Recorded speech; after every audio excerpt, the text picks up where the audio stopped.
So it's a pleasure to be here. This is based on some work that I'm pretty excited about with my collaborator, Tony Canali, who's in Italy at the University of Padova. And so our basic goal here is to do inference and prediction for count or integer valued data. So one example that comes up often for count data is in ecology. Right? When we're looking at counting things, we're looking at animal abundance. Right? So here's an example of this study from De Silva. And these are observed dolphin counts over time. This is a small Amazon River dolphin. And so this was over a number of years. There were individual boat surveys that went out. Individual other environmental variables were recorded.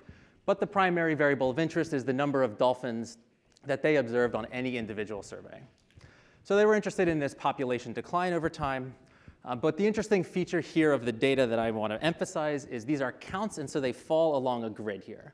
We know that they can take on values 0, 1, 2, 3. We know that these live on a fixed grid. So if we want to do inference or prediction, our model should respect that underlying truth about the data. Similarly, disease incidence counts is another type of integer valued or count process. So this is work based on a recent paper of mine where I was trying to study and forecast measles counts in Texas. So of course, this is an important issue. It was an important issue a long time ago. These are weekly measles incidence cases, so those are extremely large values. But as non-medical exemptions have increased, vaccination rates have declined, and so the risk of a measles outbreak continues to increase. So being able to forecast this is an important task. But we also want to make sure we're accounting for the fact that these are fundamentally counts. These are discrete data. And so my uncertainty quantification and my predictions should respect that. Okay?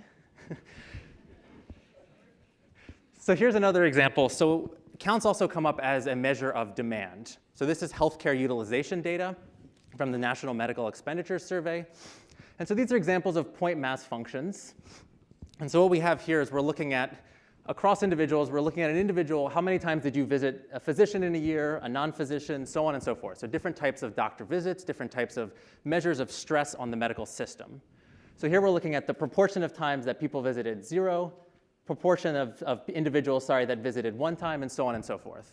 So this is a discrete distribution. We see a lot of values at 0, and then we see some interesting sort of skewness, these long right tails there. So this is not the sort of traditional Gaussian nice shape you imagine here. It's a discrete distribution with interesting skewness and mean variance relationships. In addition to counts, we may have other types of just discrete or rounded data. So this is ES futures data, so minute by minute data on a given day. So this is the high price over the course of 1 minute. And with ES futures, you can think about this as buying and selling the S&P 500. And so what we notice about this right away is these are price data, but they live on a discrete grid. Right? These prices actually move in quarter increments. And so we actually know exactly where these values can lie. Of course, we don't know exactly what the price is, but we know that there is a fixed grid of points in advance where these prices can lie. And so we want to factor that in if we're doing inference or prediction. So the general setting here is to think about integer value data. So we're looking at 0, 1, up to infinity, no upper bound for now. And just think about some argument x. This could be predictors, this could be time, this could be space. And there are some unique features that arise with this type of data. So for example, we of course have discreteness. So we're taking on these discrete integer values with positive probability and 0 probability elsewhere.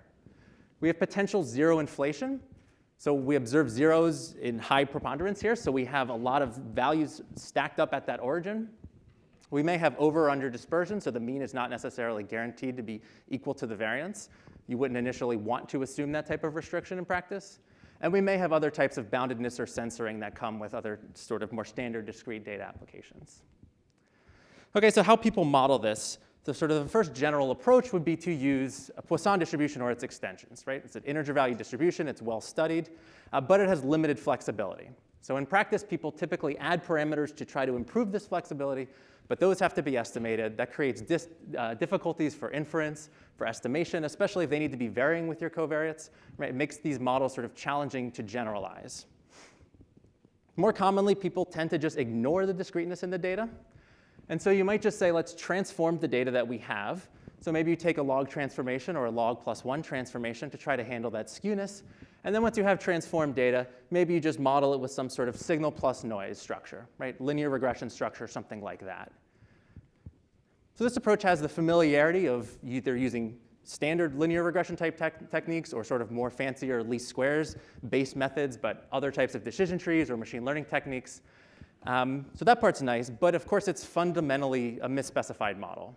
Right? There's a fundamental distinction between the data you have and the data that your model can generate. Okay? So there's been some debate in the literature about what to do, whether to do these log transformations or whether to just model as generalized linear models or Poisson. And so some papers came out and said, definitely do not ever transform the data. Other papers said, come out and actually you can transform the data if you're doing hypothesis testing. And then a whole sequence of other papers came out that said either you can't transform or it's more nuanced, or maybe we're not entirely sure. So are we doing transformation or are we doing Poisson type models? OK, so this framework that we're introducing here, it's called STAR. So this is simultaneously transforming and rounding. The idea is to try to bridge the gap here. So we want to use our continuous data models, but we want to make sure they're well defined for integer data. So we can add a really simple layer to the model I just mentioned before, which is basically to say that instead of modeling the y directly, let's introduce a connection between this discrete data y and some continuous proxy for it, y star. So there's some mapping between this latent data y star and the discrete data, which is essentially just a rounding operator. We're not rounding our predictions here. The rounding, the discreteness is built into the model fundamentally. We transform this latent data, similar to like you do for sort of standard applications. And then you can model it with whatever continuous data model you want. So maybe a linear regression model. This is valid integer valued data generating process. If I simulate z star up through this process, do an inverse transformation and round, I end up with something that is discrete. So we have a discrete distribution, we have a transformation, and we have a nice layer at the bottom here that actually is a continuous Gaussian model. So it's nice and familiar. We can make this a lot more general. We can generalize the rounding operator just to say map continuous to discrete. We can generalize the transformation beyond the log. It could be known or unknown. And we could have some fairly general specification of a continuous data model here. But of course, there are some key questions here. For example, one, what do we actually know about this process y? Okay, so we've added a relatively simple discretization layer to the model. But what do we actually know about this y here, the distribution of that y? Secondly, how difficult is estimation and inference in this model? If it's really hard to do, then maybe you're better off not including this rounding step. And lastly, do you actually get empirical improvements by accounting for this discreteness? So of course, we're going to have affirmative answers and positive answers for all three of these. OK, so for discreteness, what ends up happening, and we have these results in great detail in the paper, but you get discrete values. So the probability that y takes on a value j ends up just being the probability that your z star, which is essentially a normal random variable, lies in some set, which ends up just being an interval.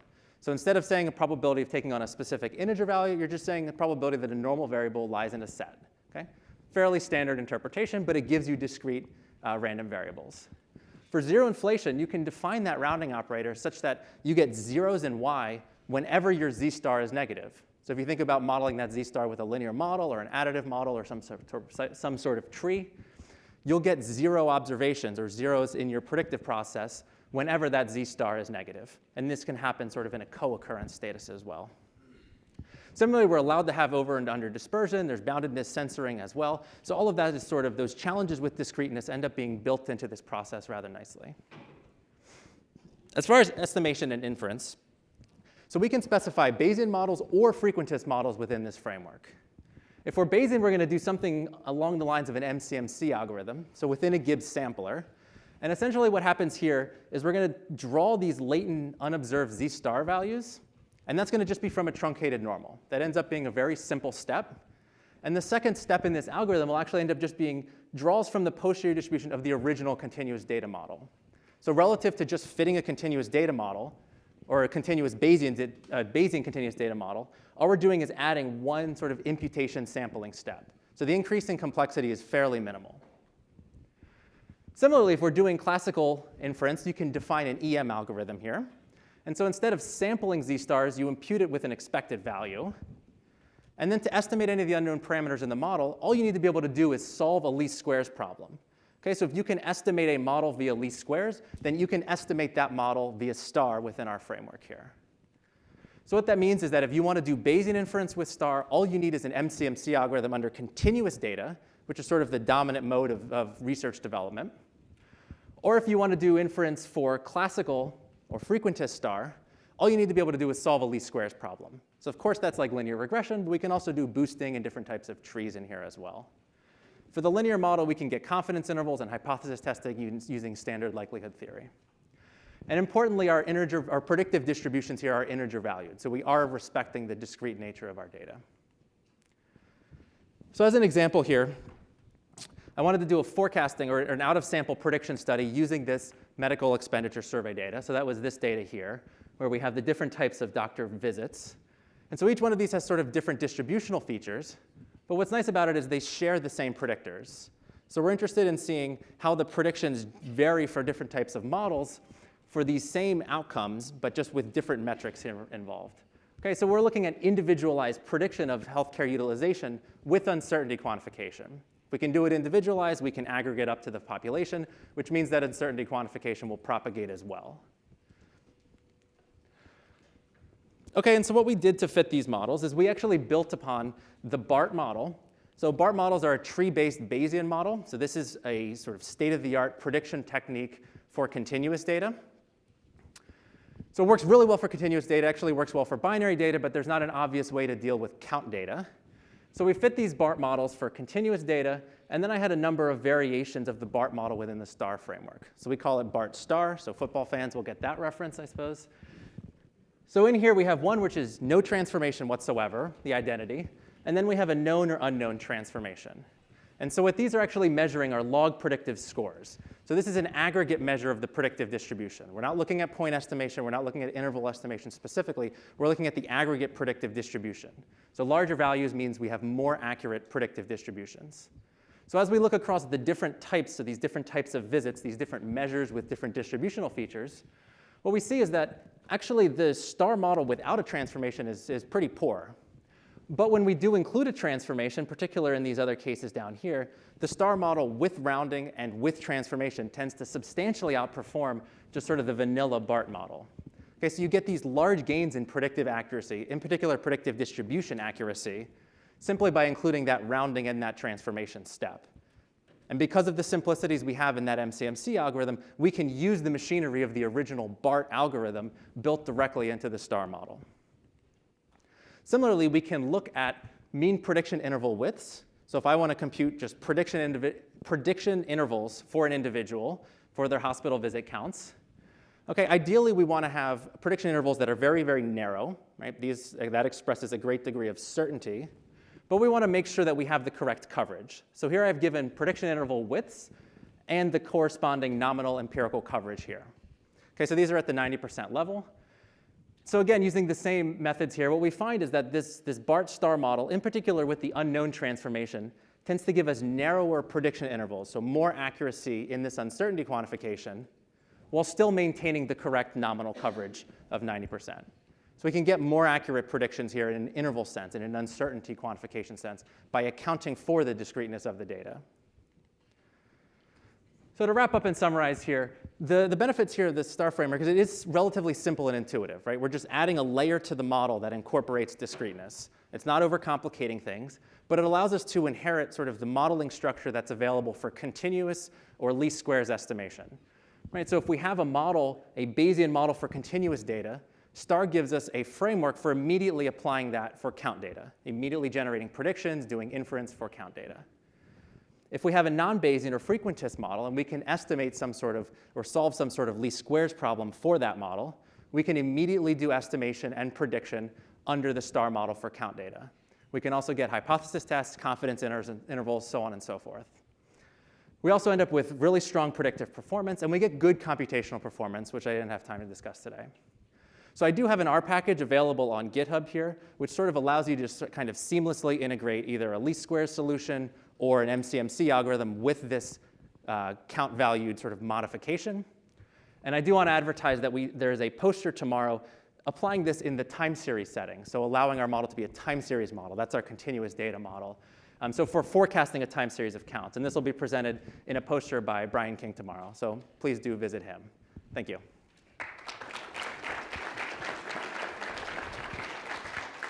Thank you, Dan. Maybe one quick question we have over here. Are there applications or scenarios where you can end up with negative counts? Does that even mean anything? Or? You could reset this to have the lower bound at whatever your negative count is. Okay. So I mean, I'm looking at non-negative integers for simplicity, but it's all perfectly applicable. You would just change your rounding operator to account for the negatives. Okay.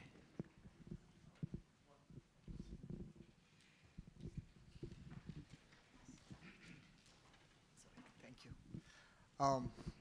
Do you ever consider that comparing your star model with some industry like model we have random forest, decision tree, and how it basically compares with your star model? So you could build you could build that into the star model. You can do a star random forest, but this criteria that we looked at for this predictive comparison was looking at predictive distributions. So the model has to be able to generate a predictive distribution that has to be known, or at least be able to be sampled from. Yeah.